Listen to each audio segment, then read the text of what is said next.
Give me the jam. I'm so hungry. I'm so hungry. I need food. I'm so hungry. I'm so hungry. What it do?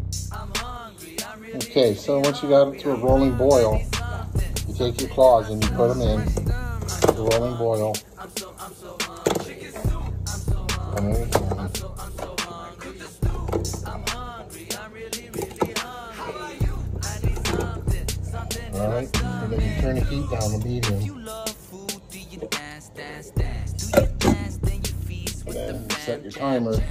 And don't you know a man's 12 gotta minutes. eat? Cause when a man's gotta eat, a man's gotta eat some mash. She hit the wall, that might almost hit the And then floor. let them cook. Breaking fast with the bros, eat the fish, we kill it, go. Eat some lahma, hit the wall, Now, that the timer's might done. hit the foes. Ramadan, I'm with the bros, eat me butter, we the go. Right away. And put them in a little ice bath with water.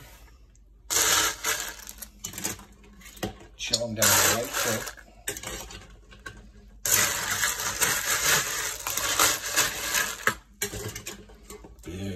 Big.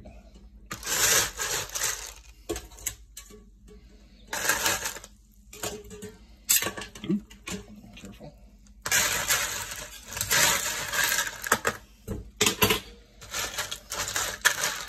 Pour a little more ice on top of it. In about 20 minutes to cool down. You can put them in the fridge. You can use, as long as you eat them within like 3 or 4 days, they're good in the fridge. Or as soon as they're chilled, you can vacuum seal them and they'll stay good for probably about 6 months in your freezer. And all you got to do is just take them out of the freezer and thaw them 24 hours in the fridge and eat them.